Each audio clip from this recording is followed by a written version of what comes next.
How did Jesus make his money?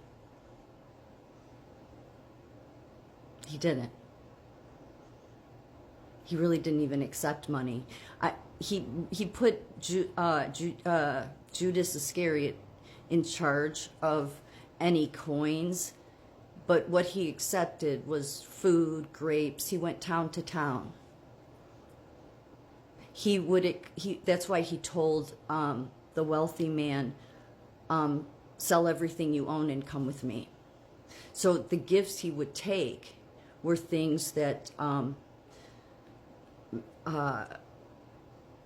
others would give him, like their home, where he would do a lot of talks and gatherings. He stayed house to house. He that's how he got meals. He didn't work. I'm saying this because the very coin, when he talked about, when he said, when the Pharisees tried to set him up and say, what would God say about paying taxes? Wait, I have it here. I don't want to.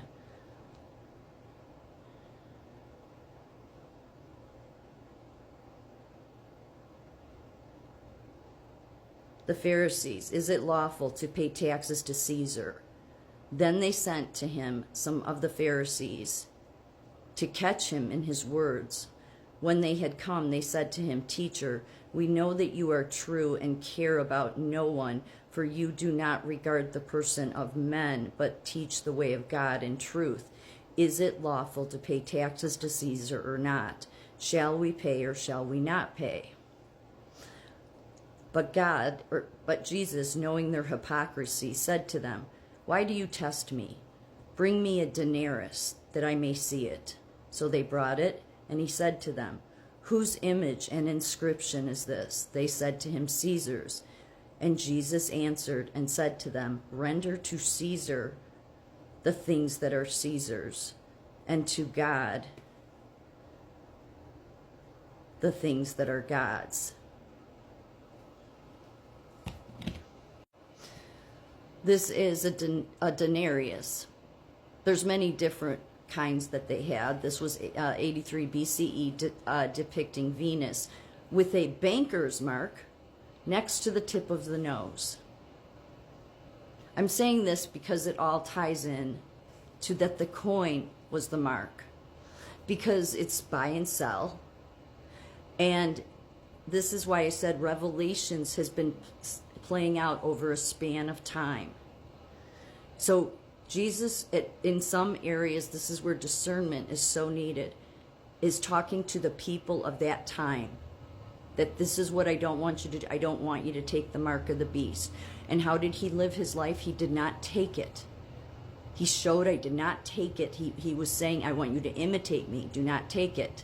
Wasn't saying that for everybody. He knew that eventually the whole world would be deceived, because it says it in the Bible. Revelations 12:9. And the great dragon was thrown down, that ancient serpent, who is called the devil and Satan, the deceiver of the whole world.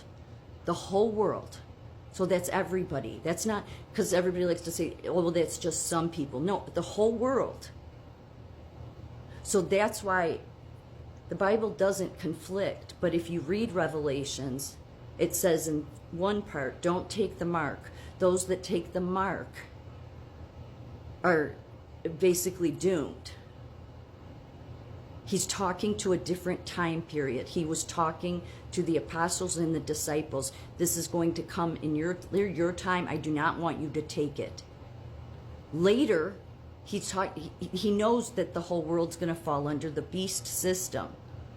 So everybody will be under it. So the book has been playing out for a span of time. This was a different kind of coin that came in 249 to 251 AD.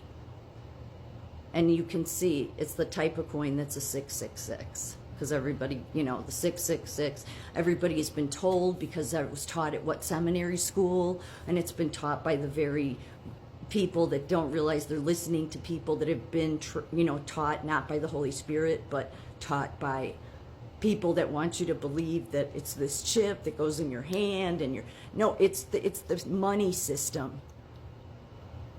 It's the reason that Jesus said the root of all evil is money, because it's what traps everybody under the beast, many antichrist systems. Because if you sit back, because nobody will like this, but it's true. If you sit back and think about, well, how would the world, I mean, this is what the utopian people like to do, is try to talk about, not living without money, or, not just everybody sharing. And you can't do that as long as you have wicked people in the world. That doesn't work. But that's why in the end, God says, you will drink from my living waters and will not have to pay a thing. Because money, this is why Jesus lived his life, not trying to earn any money.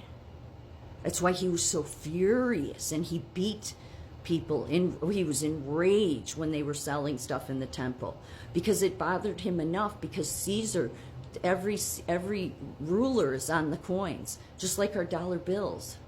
And yet the coins, they depreciate, because they start out as silver and one, under the imperial empire or the republic, and then they start mixing it with bronze, so it depreciates, just like our dollar bills are just paper. God knew how it's the very beast system. So the coin itself is the mark. The coin itself is part of the beast system, and it has a mark on the coin, and it's a banker's mark. Also, the apostles, they understood what Jesus was saying. They did not seek financial support. Do you realize Jesus doesn't even say anything about tithing? But the church has pulled that in from some verse in the Bible, but it's not in anything Jesus said. Jesus accepted gifts of food or accepted gifts of things that people would bring him. But and if they sold all their things and then walked with him, yeah, then he would take that. But he never paid taxes or any of that. He went from town to town. It wasn't just the words he said. It was, imitate me. This is what I want you to do. And he knew eventually the whole world would end up falling under this money and denarius and coin, because that's how you are controlled in this world. It's the debt slave system. But he was telling his followers that, were walking with him, and the apostles, don't take it. For that group, he did not want them to take it. So that has to be discerned, and I think that's the part people miss, because as it says here in Luke,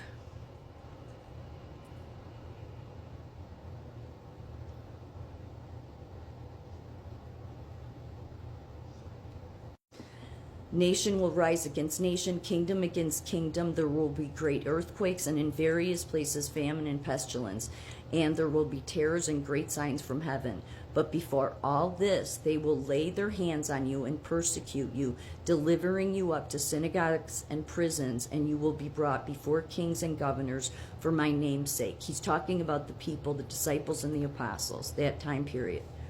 This will be your opportunity to bear witness. Settle it, therefore, in your minds not to meditate beforehand how to answer, for I will give you a mouth and wisdom which none of your adversaries will be able to withstand or contradict you. You will be delivered up even by parents, brothers, and relatives and friends, and some of you they will put to death. You will be hated by all for my name's sake, but not a hair on your head will perish. By your endurance you will gain your lives. When he's talking about the mark, he is talking to them, not to take it. He knew it was coming, or it could have even been in place, because they did have, all of the coinage system. And the other thing is, it says, and when you hear of wars and rumors, do not be terrified, for these things must first take place, but the end will not be at once. So those things will take place in their time period. It has in ours too, but that's why he's saying to them, the end will not be at that point, because Revelations is playing out over a series of lifespans. I hope that makes sense. The denarius, the coin, is the mark of the beast.